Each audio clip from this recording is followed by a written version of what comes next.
आज की कहानी सुनिए। गीता श्रीकृत वो मुझसे मिलने आई थी। वैदेही के स्वर में। वर्ष 1983 के नवंबर की बात है। कॉलेज में इंटरमीडिएट की परीक्षा समाप्त होने के बाद छुट्टियां शुरू हो गई थी। हॉस्टल खाली हो रहे थे। सारी लड़कियां हॉस्टल से घर जा रही थीं। हॉस्टल खाली होने का सिलसिला शुरू हो गया था। खुशी और गम का मिला जुला माहौल था। खुशी थी कि घर वापसी हो रही है। गम ये कि जाने किसका आगे क्या भविष्य होगा। कौन वापस हॉस्टल लौटेगी, कौन नहीं। क्या पता किसकी शादी हो जाए, कौन फेल हो जाए, किसके घर वाले वापस ना भेजें, जाने क्या क्या। सब गांव की लड़कियां थीं। दूर दूर गांव, दूसरे ज़िले की लड़कियां भी थीं। बिछुड़ते हुए हम सब रो रहे थे, एक दूसरे से लिपटते हुए। पते का आदान प्रदान हो रहा था। सामान रिक्शों पर लद रहे थे। हॉस्टल के कमरों से लेकर गेट तक अफरा तफरी का माहौल था। मैं भी अपने घर वालों का इंतज़ार कर रही थी कि मुझे लेने आएंगे। घर जाने का सिलसिला 2-3 दिन तक चलता रहा। मेरे कमरे में हम ही 2 लड़कियां बच गई थीं, जिनके घर वाले आने में देर लगा रहे थे। हमारा कमरा ऊपरी मंजिल पर था। हम 4 लड़कियां रहती थीं, 2 जा चुकी थीं। बच्चे हम 2। हॉस्टल खाली बर्तन की तरह ढनढना रहा था। सब एक साथ जाते हैं तो अच्छा लगता है। जो बाद में जाते हैं वे बहुत उदास होते हैं, जैसे मैं थी उस शाम। मेरी रूममेट रश्मि बच गई थी। उसे दूर जाना था। गोपालगंज घर था उसका। मुझे तो भी मुजफ्फरपुर से दूर कटरा जाना था। शहर से 1-1.5 घंटे की दूरी पर है। बाबूजी वहाँ पोस्टेड थे। दोनों को कमरे में शाम से ही उदासी ने आ घेरा। घर को याद करते रहे, बिछड़े दोस्तों को याद करते रहे। हॉस्टल इतना खाली हो गया कि हमें डराने लगा। हम कमरों में दुबक कर बैठ गए। हमारे रूम की एक खिड़की जंगल की तरफ खुलती थी। छोटा सा जंगल था। जंगल से पहले रेल की पटरी थी। अभी भी है वो लाइन, बरौनी लाइन। दिन में वहाँ पटरियों पर हमने लड़कों को मंडराते देखा है। हमारी चार दीवारी इतनी ऊंची और कांटेदार थी कि परिंदा भी पर नहीं मार सकता था। खिड़की पर बैठने की जगह थी, अंदर की तरफ चौड़ी, जिस पर हम आराम से बैठकर पीछे जंगल, ट्रेन को निहारा करते थे। रात को खिड़की बंद रखते मच्छर की वजह से और अंधेरा भी डराता था। लगता था कोई टॉर्च जलाकर हमें देख लेगा, कुछ भी हो जाए। हम खिड़की रात को खोलते नहीं थे। उस शाम हम दोनों ही थे। रश्मि अपना सामान समेटने में लगी थी। मैं चुपचाप खिड़की पर बैठ गई। पीछे जंगल और रेल की पटरी देखने लगी। समय कट नहीं रहा था। घर जाने की उत्कंठता जो थी, वहाँ मेरी अभिन्न मित्र मधु इंतज़ार कर रही थी। वह मेरे पास के गांव में रहती थी। कटरा रोज आती थी। जितने दिन मैं रहती थी वो रोज आती थी या मैं जाती थी। बहुत सधा हुआ गला था उसका, सुरीली थी। उसे गाते देखकर मेरे भी भीतर से सुर जगने लगते थे। उसका सबसे प्रिय गाना था, आपकी नज़रों ने समझा प्यार के काबिल मुझे। वह गाती नहीं बल्कि जीती थी इस गाने को। एक एक पंक्ति पर जान छिड़कती थी। क्या कुछ था उसके मन में, जीवन में, जिसे वह मुझसे छुपाती थी। कुछ तो राज था जिसे वह मुझसे छुपाती थी। मैं कभी पूछ नहीं पाई, उसके मीठे गाने में ही खो जाती थी। उसे पता था कि मेरी छुट्टियां शुरू हो गई हैं और मैं आने वाली हूँ। उधर उसका इंतज़ार शुरू हो चुका था। फ़ोन तो था नहीं कि हम बातें करते। चिट्ठियों का सहारा था। उसकी चिट्ठी आई थी कि जिसमें लिखा था कि अगले लगन में उसका ब्याह पक्का हो जाएगा। बहुत तेज़ी से बरतुहारी हो रही है, यानी वह ढूंढा जा रहा है। मुझसे वो शहर के हाल लेती, हॉस्टल कॉलेज के किस्से सुनती, खुद को वहाँ कल्पना करती। मुझे उसकी आंखों में तरस दिखाई देती थी। मैं उसे किताबें, कॉमिक्स ला कर देती थी। हाँ, तो मैं बता रही थी कि उस शाम मैं खिड़की पर अकेली बैठी रेल की पटरियों और जंगल की तरफ देख रही थी। घर जाने की बेकली इतनी कि सबकी याद सताने लगी। सबसे अधिक याद आई मधु। मेरे पहुंचते ही कैसे भागी भागी आएगी। अपने घर का बना खोआ, मिठाइयाँ, खीर सब लेती आएगी।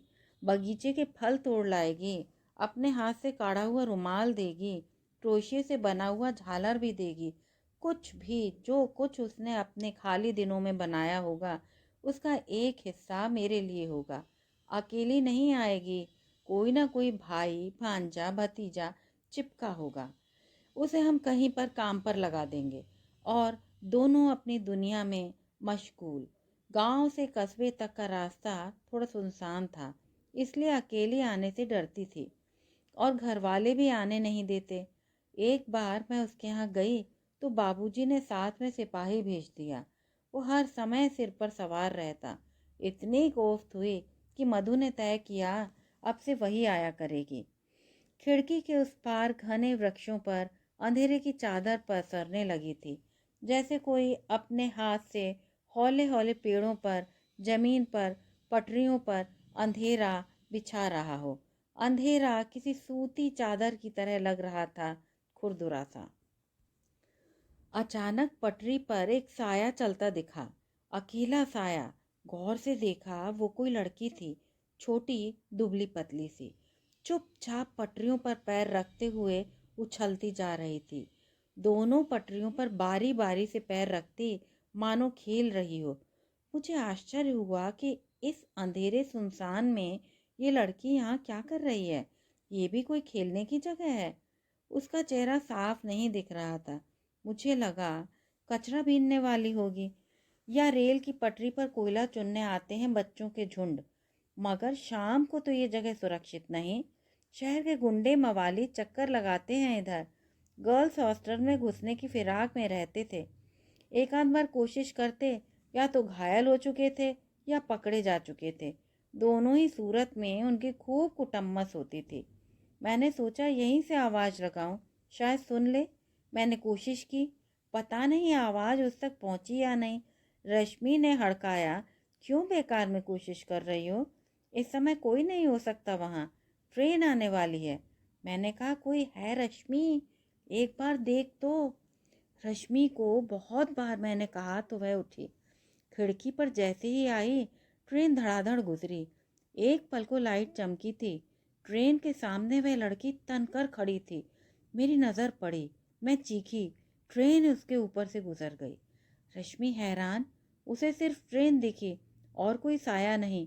मैंने डर से आंखें बंद कर ली। मैं चीख रही थी, मधु थी, मधु थी वो। उसका चेहरा देखा मैंने, मेरा वाला ही कुर्ता पहना था उसने।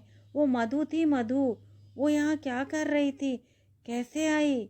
क्यों? मेरा माथा घूमने लगा। मैं खिड़की से उतरकर बेड पर आ गिरी। रश्मि ने बाहर देखने की कोशिश की। पटरियां अंधेरे में डूब चुकी थी। वहाँ नीरव शांति थी।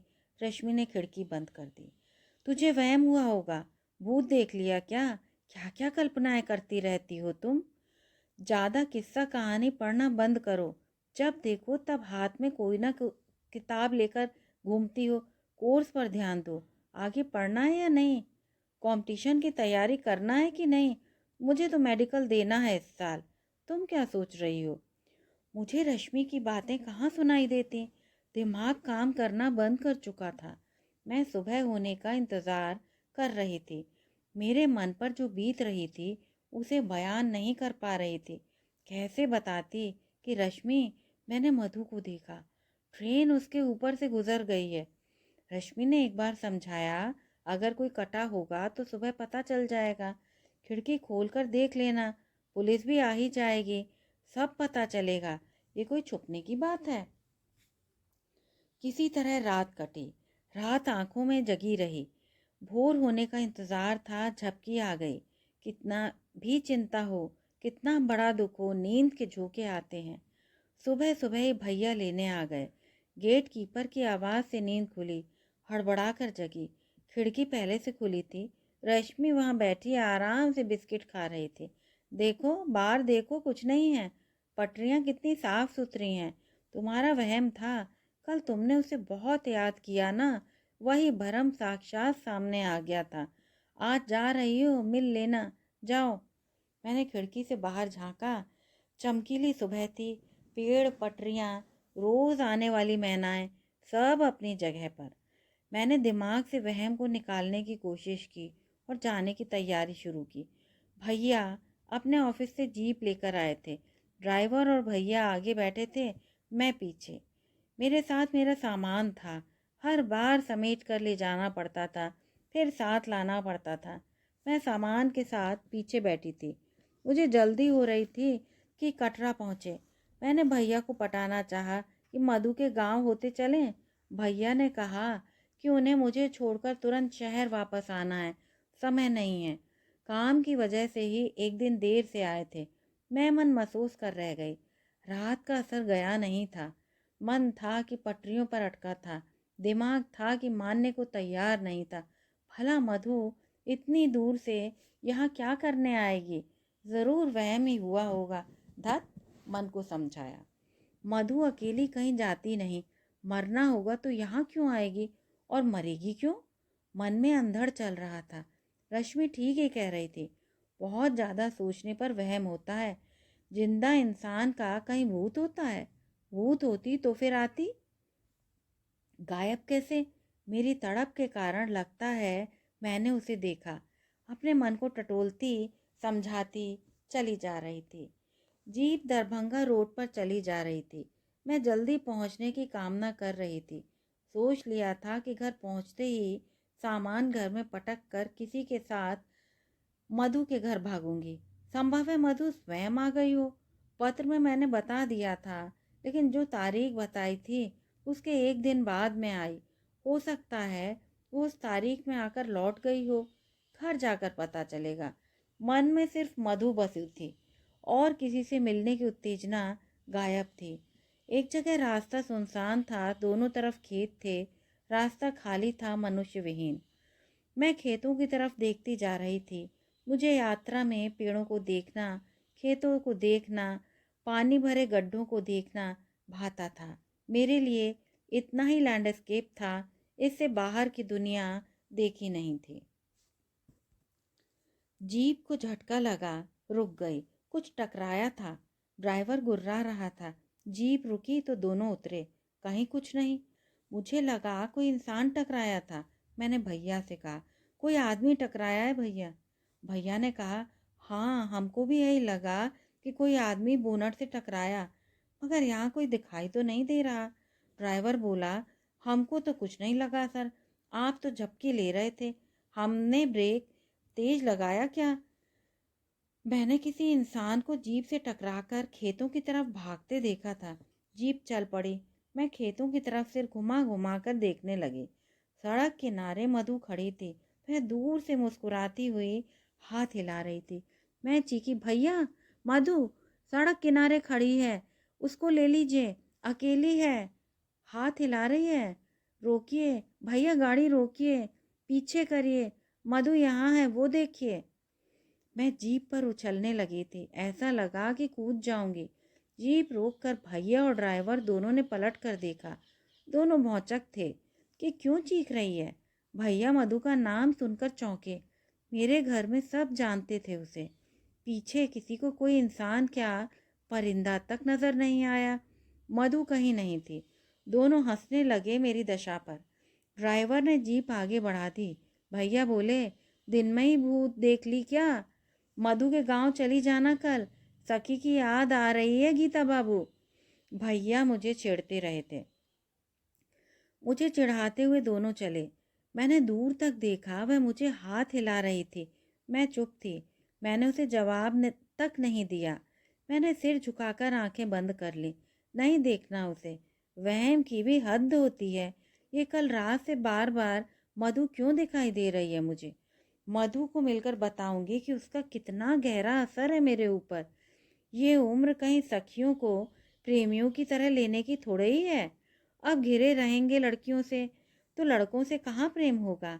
स्कूल के बाद तो सीधा महिला कॉलेज में भेज दिए गए थे। लड़कियां ही लड़कियां, कड़े पहरे में हम सब रहती थी। महीनों लड़के देखने को नहीं मिलते थे। इश्क की उम्र तो कैद में गुजर रही थी। घर आती तो यहाँ अलग तरह के पहरे और सकती। मैं मधु को कहती थी, यार हम हॉस्टल में लड़के देखने को तरस जाते हैं। मैं हंस पड़ती, मेरे यहाँ कमी नहीं है रे, बहुते हैं। मुझे भी सोचकर हंसी आ गई। मधु कुछ खास तो थी। वह गाती थी, वह बातें बहुत सुंदर ढंग से करती थी।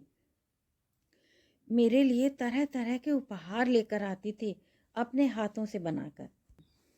घर आती तो सिर्फ मधु को सुनाती मैं अपनी कविताएं। उसे प्रेम कविताएं पसंद थीं। मेरे जीवन में प्रेम नहीं था, कहाँ से लिखती प्रेम कविता। उसके लिए मैं अपनी हिंदी की गुरु से सीख कर लिखा करती थी। मैं इस बार उसे कविता की किताब भेंट देना चाहती थी। इस बार किताब पाकर बहुत निहाल हो जाएगी मधु। दिमाग में मधु की बातें सोचते सोचते सफ़र कट गया। हम घर पहुँचे। हमारा घर चढ़ाई पर था, कटरागढ़ पर। बताते थे वो ज़मीन के नीचे कोई किला या पुराना शहर होगा। खुदाई नहीं हुई तो इसके ऊपर सरकारी क्वार्टर बना दिए गए। गढ़ पर ही कुछ दूरी पर चामुंडा स्थान था, जो और ऊपर था। कई सीढ़ियाँ चढ़कर जाना पड़ता था। वहीं पास में एक सती स्थान था। मधु आती तो हम दोनों चामुंडा स्थान की सीढ़ियों पर बैठते। सती स्थान पर जाते तो हम दोनों परेशान हो जाते थे। वहाँ सती की फोटो भी लगी हुई थी। विस्तार में जानने के बाद इतना पता चला कि पति के मरने के बाद ही कोई औरत सती हो गई और देवी बन गई तो उसकी पूजा की जाती है। मन्नत मांगने सुहागिनें आती हैं। मधु और मैं दोनों वहाँ कभी हाथ नहीं जोड़ पाए। घर पहुंचकर व्यवस्थित होकर मैंने माई से कहा कि मधु के यहाँ जाना है या उसको बुलवा दो। माई ने पूछा, तुमने चिट्ठी नहीं लिखी उसको? वो कल आई ही नहीं। हम सोचे कि आएगी, आई ही नहीं। मुर्गा पका था, बचा के रखे थे उसके लिए। मुझे आश्चर्य हुआ, ऐसा तो कभी हुआ नहीं। भैया खाना खाकर लौटने की तैयारी कर रहे थे। वे थाने पर गए, वहाँ बाबूजी से मिले। मैं बाहर खड़ी देखती रही। थाने पर काफ़ी लोगों की भीड़ जमा थी। गांव के लोग लग रहे थे। कोई घटना हो गई होगी। ऐसे दृश्य देखने की आदत मुझे बचपन से थी। चोर, डाकू, बदमाश, उचक्के, लाशें, यही सब देखती रही हूँ। चीखें, गालियाँ, डंडे, विलाप, गिड़गिड़ाहटें, ये तो संगीत होता है कस्बाई थाने का। भैया झटपटे हुए घर आए। जीप में बैठने के बजाय मैं बाहर कुर्सी पर बैठी थी, किताब लिए। मन ही मन योजना बना रही थी कि आज ही किसी सिपाही या चौकीदार को उसके घर चिट्ठी देकर भेजूंगी। माई मुझे अकेले जाने नहीं देती। भैया के चेहरे का रंग उड़ा हुआ था। गीता, गीता बाबू। उनकी आवाज़ सुनकर माई भी बाहर निकली। मधु तुमसे मिलने ही आई थी सड़क पर।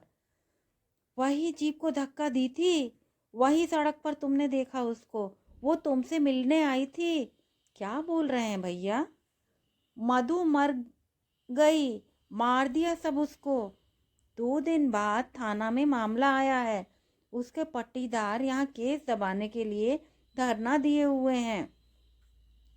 सच सामने आने ही नहीं दिया जा रहा। अब सच आएगा भी नहीं सामने। माई ने पूछा, क्या हुआ, ठीक से बताओ। भैया माई को दूर ले गए। आवाज़ तो मैं सुन ही रही थी। कान सुन्न नहीं हुआ था, दिमाग सुन्न हुआ था। तरह तरह की बातें बोल रहा है सब। कोई बोल रहा है कि मधु के पेट में किसी पिछड़ी जाति का बच्चा था। कोई बोल रहा घर से भागना चाहती थी, मुजफ्फरपुर जाना था। घर से निकली लेकिन पकड़ा गई। गुस्से में जहर खा ली कि कोई गला दबा दिया। पुलिस केस बनने के डर से घर वालों ने आनन फानन में 2 बोरा चीनी डालकर लाश जला दिया, निशान मिटा दिया। खबर मिलने पर जब पुलिस वहां पहुंची तो उन्हें सिर्फ राख हाथ लगा। बाबूजी भड़के हुए हैं, लेकिन सच कोई बता नहीं रहा है। वो प्रतीक्षित किताब के पन्ने निकलकर हवा में उड़ने लगे थे। हाँ मधु तो मुझसे मिलने रेल की पटरी पर भी आई थी, हॉस्टल के ठीक पीछे। दुर्र, भूत प्रेत मत बोल, वहम होगा, बहुत सोचती होगी, ध्यान लगा होगा, घटना का आभास होता है। माई भैया को डांट रही थी। माई ने भैया से कहा, कुछ दिन के लिए गीता को अपने घर ले जाओ। भाभी भतीजे के साथ रहेगी, वहीं से हॉस्टल चली जाएगी। यहाँ से ले जाओ। मैं समझ गई कि मुझे पहरे में भेजने की तैयारी है। मुझे दोस्त की मौत के सदमे से बाहर निकालने या उसकी यादों से दूर ले जाने की मंशा नहीं थी। इस घटना के बाद मधु की दोस्त होने के नाते मैं भी संदिग्ध हो उठी थी। मधु के परिवार वालों की नज़र में और अपने परिवार की नज़र में मधु का वो सांवला प्रेमी मुझे ढूंढेगा और मुझे उसके पहुंचने से पहले दूर भेज देना है। ब्राह्मण कुल की कन्या को बदनामी से बचाना उतना ही आवश्यक जितना अपनी रसोई को किसी अछूत से। मैं जैसे आई थी वैसे ही लौट रही थी।